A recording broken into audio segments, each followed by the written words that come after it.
Film bercerita tentang seorang anak yang bernama Ishan. Dia ini adalah anak yang masih duduk di kelas 3 SD. Ishan ini adalah anak penderita disleksia atau anak yang kesulitan dalam belajar. Jadi di kondisinya yang sekarang, Ishan masih belum bisa baca tulis dan menghitung. Dia lebih tertarik pada hal lain daripada mengikuti belajar mengajar di kelas. Di sekolahnya, dia jadi anak yang tanda kutip paling bodoh karena selalu dapat nilai paling rendah di kelas. Di rumah, dia bukan anak satu-satunya. Dia punya kakak laki-laki bernama Johan. Beda dengan Ishan, Johan adalah anak yang paling pintar. Hampir semua mata pelajaran dia mendapat nilai yang terbaik, bertolak belakang dengan Ishan yang selalu menjadi terbelakang di kelas. Ishan memang tak tertarik dengan pelajaran sekolah, dia lebih tertarik untuk bermain dan menemukan sesuatu yang baru di luar sekolah. Suatu ketika, Ishan berkelahi dengan tetangganya yang bernama Rajit. Rajit kesal karena Ishan melempar bola ke arah yang salah sehingga permainan Rajit dan teman-temannya berhenti. Gak cuman marah-marahin Ishan, Rajit juga memanggil Ishan dengan sebutan idiot. Keadaan pun makin tegang sampai mereka baku hantam. Ishan mendapatkan luka di kepala sedangkan Rajit dapat luka gigitan. Hal ini pun membuat Ishan kesal karena nggak di sekolah, nggak di lingkungan tetangganya, dia dapat perlakuan yang sama.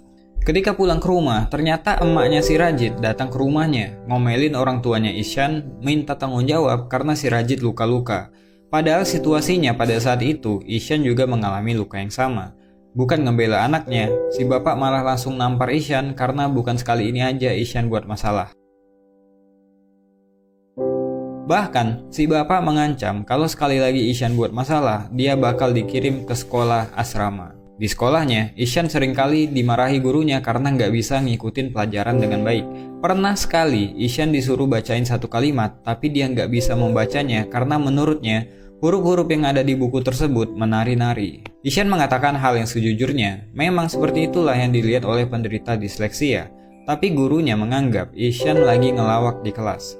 Ibu guru ini terus aja maksain Ishan buat baca dengan benar, sampai akhirnya karena nggak tahan dibentak terus, Ishan cuma ngedumel nggak jelas.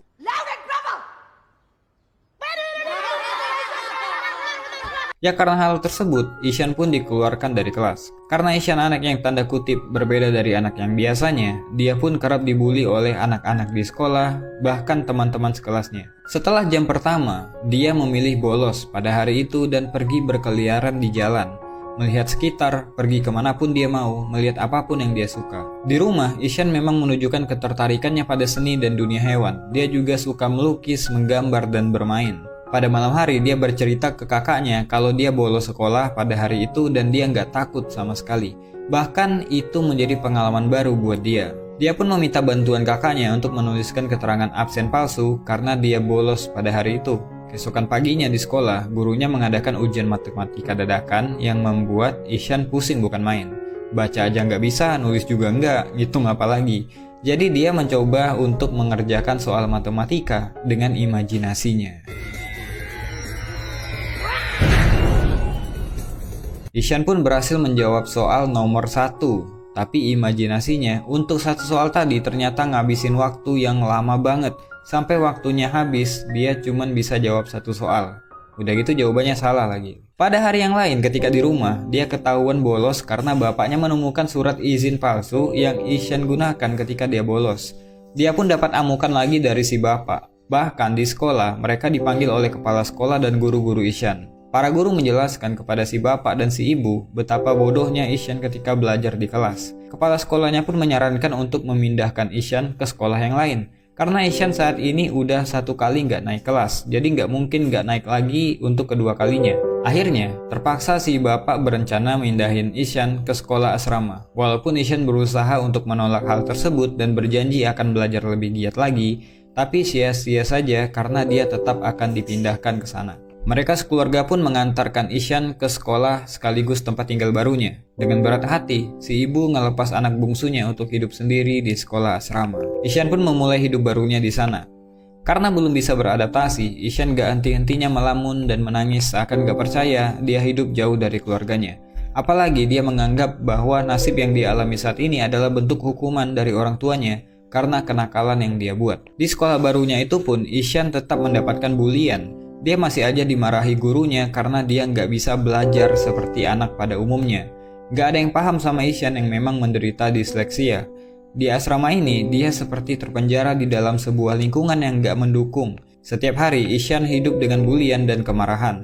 Apalagi, keadaan udah berbeda dengan yang dulu. Saat ini, kehadiran ibu dan kakak laki-lakinya yang biasanya memberikan kasih sayang padanya udah gak ada. Hal itu pun membuat Ishan stres dan merasa tertekan. Kunjungan orang tua setiap hari Sabtu dan Minggu pun gak mengobati kemarahan Ishan pada nasibnya yang kerap dipanggil bodoh dan idiot. Pada suatu hari, sekolah kedatangan guru kesenian baru bernama Pak Nikum. Kehadiran guru ganteng ini membawa aura yang berbeda untuk sekolah ini. Metode mengajarnya sangat asik dan fun. Baru hari pertama aja, dia langsung dekat dengan murid barunya. Tapi tetap aja, Ishan belum lepas dari stres yang dialami selama tinggal di asrama. Sehingga waktu Ishan lebih banyak diisi dengan merenung dan melamun. Ditambah lagi ketika ibunya menelpon dan mengabari kalau mereka nggak bisa datang pada hari Sabtu nanti karena menghadiri pertandingan final tenis yang kakaknya ikuti, hal itu membuat dia sedih dan nggak ngomong satu kata pun. Pada suatu hari, Pak Nikum melihat Ishan di depan kelas. Mengamati Ishan yang selalu terlihat ketakutan dan tertekan, dia pun menanyakannya pada teman sebangku Ishan yaitu Rajan. Rajan pun bercerita kalau Ishan adalah anak baru yang ingin pulang ke rumah. Dia juga menceritakan kepada Pak Nikum kalau Ishan selalu dihukum karena nggak bisa ngikutin pelajaran. Jadi Pak Nikum berinisiatif mencari buku tugas Ishan dan akhirnya mengetahui bahwa Ishan adalah anak yang memang punya kesulitan dalam belajar atau disleksia. Pak Nikum ini adalah guru yang memang memahami anak-anak karena dia juga mengajar di sekolah luar biasa, tempat anak-anak kurang beruntung, di mana dia di sana udah terbiasa menghadirkan keceriaan untuk anak-anak. Dan untuk membantu Ishan dalam keterpurukannya dan juga untuk lebih memahami Ishan, Pak Nikum pergi ke rumah orang tua Ishan dan bertanya semua hal tentang Ishan. Dari sana si ibu menjelaskan kepada Pak Nikum bahwa Ishan sangat mencintai dunia seni seperti melukis. Mengingat Ishan yang selalu tertekan di sekolah, Pak Nikum pun menanyakan kepada orang tua Ishan kenapa Ishan sampai dikirim ke sekolah asrama. Ayahnya hanya menyebutkan keluhan-keluhan yang dia rasakan selama menghadapi Ishan. Dia nggak tahan kalau Ishan nakal lah, malas belajar lah, sering buat masalah, dan lain-lain. Pak Nikum pun mencoba memberikan penjelasan bahwa Ishan mengalami disleksia. Pak Nikum juga memperlihatkan pola kesalahan yang sama yang Ishan lakukan ketika menulis sebuah kata atau kalimat. Pak Nikum menjelaskan bahwa Ishan sebenarnya cuman butuh support dan butuh waktu. Namun si bapak malah nggak terima dan tetap menganggap Ishan adalah anak yang malas untuk belajar dan membandingkan Ishan dengan kakaknya yang selalu juara kelas. Padahal Pak Nikum udah ngasih tahu kalau Ishan lebih menonjol di bidang seni seperti melukis dan dia punya bakat yang luar biasa di sana. Tapi si bapak menganggap dengan kemampuan melukisnya, Ishan gak akan bisa bersaing di dunia luar. Mengirim Ishan ke sekolah asrama adalah solusi terbaik karena gak ada alternatif lain. Mendengar hal tersebut pun, Pak Nikum jadi kesal karena si bapak hanya memandang dunia luar sebagai arena kompetisi. Ketika Pak Nikum pulang, si ibu pun menangis memikirkan kata-kata Pak Nikum yang mungkin ada benarnya juga. Keesokan paginya ketika di sekolah, Pak Nikum menceritakan sebuah kisah tentang anak yang gak bisa baca tulis. Tentang anak yang melihat huruf dan angka menari-nari seperti orang yang berdisko. Bahkan ketika dia nggak lulus, semua orang mentertawakannya. Kemudian suatu hari, anak itu mengguncang dunia dengan teori yang dia publikasikan. Siapakah dia? Tanya Pak Nikum kepada anak-anak. Ishan pun memasang wajah tegang, takut kalau guru ini akan membuli kekurangannya lagi dan akhirnya menjadi bahan tertawaan teman sekelasnya. Namun ketika Pak Nikum menunjukkan foto Albert Einstein, Ishan pun kaget. Ternyata yang lagi Pak Nikum ceritain adalah orang-orang jenius. Selain Albert Einstein, Pak Nikum juga menceritakan tentang Leonardo da Vinci, seorang desainer dan seniman terkenal di dunia. Pak Nikum juga menceritakan orang populer lainnya, seperti Pablo Picasso, Agatha Christie, Walt Disney, Thomas Alva Edison, yang semuanya punya persamaan, yaitu mengalami disleksia ketika masih kecil. Setelah kelas selesai, Pak Nikum pun ngomong empat mata dengan Ishan. Kalau ternyata ketika Pak Nikum masih kecil pun dia mengalami disleksia yang sama seperti Ishan. Pelajaran Pak Nikum hari ini membuat Ishan kembali bergairah untuk menjalani hari-harinya di asrama. Hanya di pelajaran Pak Nikum lah dia bisa mengekspresikan dirinya, berkarya sesuai pikirannya, dan mendapatkan apresiasi. Pak Nikum pun sampai menemui kepala sekolah, khusus untuk membicarakan tentang Ishan. Kepala sekolah bilang bahwa banyak guru yang mengeluhkan tentang Ishan, dan kayaknya Ishan lebih cocok disekolahkan di tempat yang khusus seperti sekolah luar biasa. Tapi Pak Nikum langsung bilang kalau Ishan adalah anak yang punya kecerdasan di atas rata-rata. dan berhak untuk berada di sekolah yang normal. Anak-anak seperti Ishan hanya butuh bimbingan dan perhatian lebih. Kepala sekolah pun bilang gak mungkin para guru mau mengurus satu anak dari 40 anak dalam satu kelas. Pak Nikum pun berkata untuk pelajaran lain mungkin bisa diabaikan apapun hasilnya karena setiap anak pasti akan punya bakat utama. Kemudian Pak Nikum menunjukkan lukisan yang dibuat oleh Ishan dan mengusulkan kalau masalah tulis-menulis dan mengeja mungkin bisa menyusul. Sebagai solusi, Ishan bisa dites secara lisan karena secara lisan ataupun tertulis, pengetahuan tetaplah pengetahuan. Dan Pak Nikum akan meluangkan waktunya untuk mengajari baca tulis kepada Ishan secara privat. Kepala sekolah pun setuju untuk memberikan kesempatan ini. Ishan pun akhirnya dapat guru yang cocok, yang mengerti cara mengajari anak disleksia seperti dirinya. Ishan pun mendapatkan metode pengajaran yang berbeda. Dia pun lebih bersemangat dalam belajar, karena bukan kemarahan yang dia dapatkan, tapi keramahan Pak Nikum yang membantunya dalam mengejar ketertinggalan. Berkat Pak Nikum, kemampuan baca tulisnya pun meningkat dari waktu ke waktu. Suatu hari ketika lagi ngajar, Pak Nikum kedatangan bapaknya Ishan yang kebetulan lewat karena ada bisnis. Maksud si bapak capek-capek nemuin Pak Nikum cuman mau bilang kalau dia dan istrinya udah baca semua artikel tentang disleksia di internet. Hal itu cuma mau nunjukin ke Pak Nikum kalau mereka perhatian sama Ishan. Ternyata si bapak nggak menangkap maksud dari Pak Nikum waktu nyeramahin dia di rumahnya. Pak Nikum langsung ngasih balasan telak bahwa kalau mau ngasih anak perhatian, gak cukup dengan cara kayak gitu. Anak kayak Ishan juga butuh support.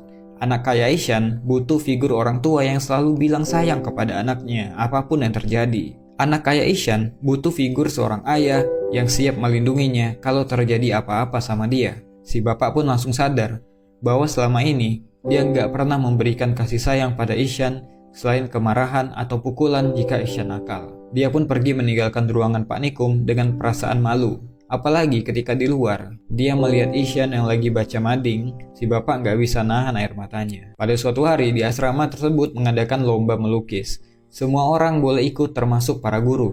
Ketika lomba dimulai, Pak Nikum mencari Ishan kemana-mana.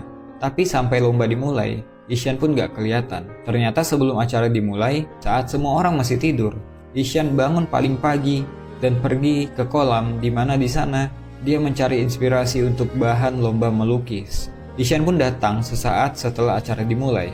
Ishan memproyeksikan pemandangan yang dia ingat menjadi sebuah lukisan yang luar biasa mengagumkan banyak orang. Pak Nikum yang melihat lukisan Ishan pun kagum sama karyanya.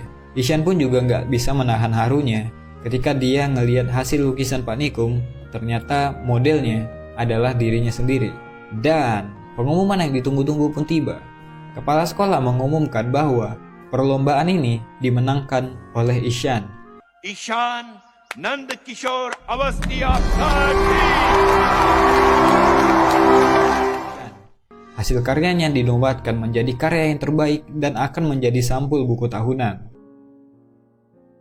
Ketika orang tua Ishan datang saat bagi rapot, kepala sekolahnya sendiri yang langsung memberikan buku tahunan tersebut dan mengabarkan jika Ishan adalah anak yang spesial dan sekolah itu beruntung memiliki anak murid seperti dia. Orang tua ini juga senang bukan main ketika para guru memberikan laporan kemajuan Ishan di beberapa mata pelajaran, khususnya di bidang kesenian. Melihat Ishan yang kembali bersemangat, ayahnya pun akhirnya nangis juga dan berterima kasih kepada Pak Nikum karena udah membimbing Ishan sampai punya kemajuan. Ishan yang punya gaya rambut kayak Pak Nikum pun berpisah dan akan kembali lagi ke sekolah setelah liburan. Pesan film ini kuat banget untuk nunjukin bahwa memang benar kalau kita mengajari seekor ikan untuk memanjat pohon, maka dia akan menganggap dirinya bodoh seumur hidupnya. Setiap anak memang punya bakat yang unik dan gak mungkin sama dengan anak yang lain. Semoga kita nanti bisa menjadi orang tua yang bijak yang bisa mendukung apapun yang anak kita senangi.